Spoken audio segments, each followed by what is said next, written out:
There are smartphones that feel like routine upgrades. A bit faster, a bit brighter, a bit more refined. And then there are phones that feel like a statement. Devices that don't just exist to compete, but to prove something. That was exactly my first impression when I picked up the Honor 600 Pro. After spending real time with it, using it as my daily driver for work, gaming, photography, and everything in between, it became clear that this phone is trying to balance something difficult. Power, simplicity, and real-world reliability. So today, I want to walk you through what it's actually like to live with the Honor 600 Pro, from the first impression, all the way to the final buying decision.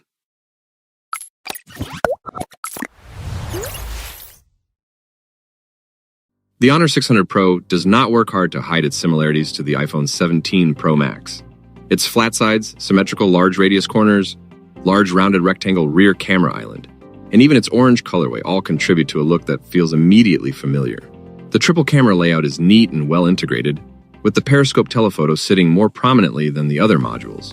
But the overall design feels closer to adaptation than distinction. The finish is clean and the build feels polished. The frame, rear panel, and camera housing come together neatly. At 200 grams, the phone sits on the heavier side of the flagship category. That weight is noticeable during extended one-handed use or longer video recording sessions, though it never becomes unwieldy. The 7.8 millimeters thickness helps offset some of that density, so the phone does not feel bulky in a pocket or overly slab-like in the hand. The display does look clean and tightly framed, which helps the front appear more refined.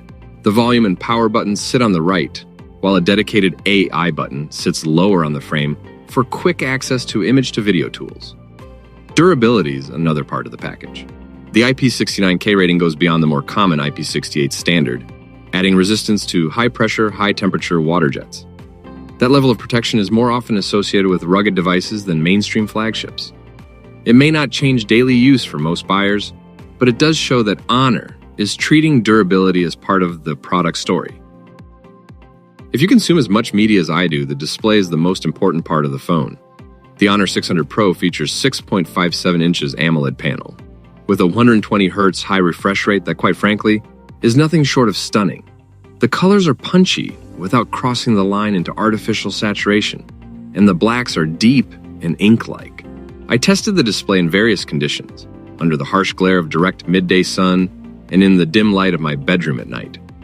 The adaptive 8000 nits peak brightness algorithms are some of the best I've encountered recently. The phone doesn't just jump between steps. It transitions smoothly, which is much kinder on the eyes. Brightness reaches levels that make outdoor visibility a non-issue. Using this phone under direct sunlight feels easy. And that's one of those underrated flagship features people only appreciate in real life. The panel also supports up to 120Hz refresh rate. That means scrolling feels incredibly smooth. Animations feel fluid. Gaming feels more responsive. And because the display can dynamically scale down to 1 Hz when showing static content, efficiency is improved when needed. That balance between smoothness and battery life matters.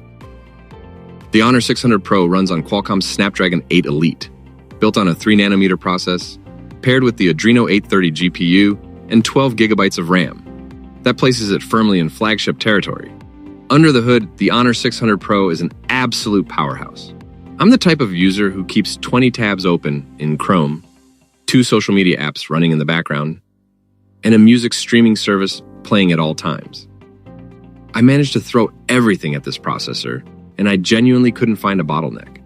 That translates into a fairly clear gaming profile. In tests, Mobile Legends, Bang Bang, and Call of Duty. Mobile run comfortably at high settings, while more demanding titles such as Genshin Impact are still very playable, with a few heavier options lowered, especially during longer sessions. The phone has enough graphics capabilities for most of the latest mobile games, but its CPU figures still sit behind the most aggressively tuned Snapdragon 8 Elite rivals. If you're still watching at this point, respect, you're built different. For the battery life and software, the 600 Pro ships with Android 16 and macOS 10, Honor's custom interface layer. The software is clean by modern Android standards, with most bloat kept to app suggestions rather than heavy pre-installed clutter. Day-to-day navigation is smooth, app switching is fast, and multitasking rarely feels strained. Honor markets the 600 Pro heavily around AI, image-to-video generation, and voice-driven photo editing. The flagship feature is AI image-to-video, which creates short clips from 1 to 3 reference images using text prompts.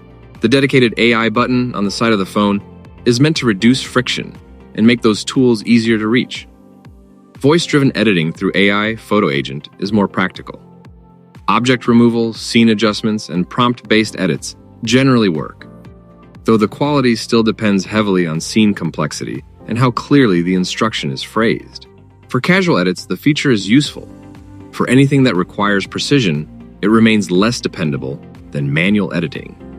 The most important feature of the Honor Pro is its 7,000 mAh battery. That capacity is unusually large for a phone that is still presented as slim and premium, and it changes how the device feels in daily use. Mixed-use testing across a heavy 16-hour day, including 5G connectivity, camera use, navigation, social media browsing, video streaming, and gaming, consistently left 30% to 40% charge remaining by the end of the day. Lighter routines can keep the phone going for a second day without much difficulty. Charging is fast enough to keep that big battery convenient. Honor's 80-watt wired supercharge can take the phone from low battery to full in roughly 50 minutes, depending on charger behavior and thermal conditions. Wireless charging at 50 watt is also unusually practical, offering speeds that are fast enough to matter rather than existing as a feature on the specification sheet. The rear camera system centers on a 200-megapixel main sensor with optical image stabilization that is joined by a 50-megapixel periscope telephoto with 3.5x optical zoom, plus a 12-megapixel ultrawide with a 112-degree field of view. The front camera uses a 50-megapixel sensor.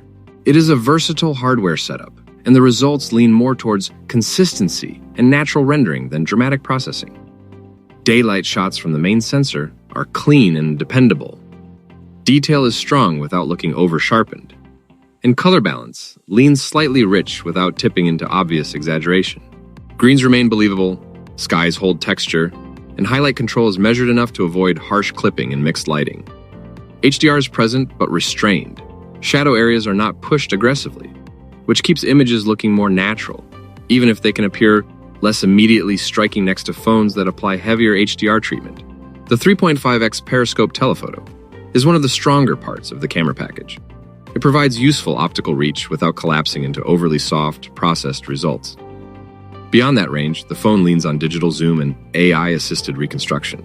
At 30x, the camera can still produce usable images for identification and casual sharing, but fine detail drops away, and processing artifacts become easier to spot.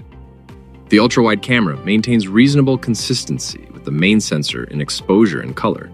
Though edge detail is weaker and overall sharpness is less impressive, distortion is well controlled, with straight lines largely intact and edge stretching kept within reason. It is a dependable ultra-wide rather than an exceptional one, which fits the wider character of the camera system. Low-light photography relies heavily on computational photography. Night mode combines multiple exposures to lift shadow detail and restrain highlights, and it usually produces bright, usable images with decent balance. The downside is that some scenes can look slightly overprocessed, especially when facial details are softened or background textures are cleaned up too aggressively. Video recording might be the hidden star here. The 600 Pro supports 4K with image stabilization recording across all rear cameras. That is rare and incredibly useful. Footage looks detailed. Stabilization is strong. Lens switching feels cohesive, and for creators, flexibility matters. In the end, should you buy the Honor 600 Pro? Honestly, for the right user, yes. This is a phone that focuses on consistency, not extremes, and that makes it surprisingly dependable. Great battery, strong performance, clean software, reliable cameras. It may not be the most exciting flagship on paper, but in real life, it works. And sometimes, that's exactly what people need. If you enjoy calm, experience-driven reviews like this, consider subscribing. More phones, more laptops, and more honest tech reviews are on the way. And let me know in the comments. Would you choose the Honor 600 Pro or go for iPhone 17 Pro Max? Thanks for watching, and goodbye.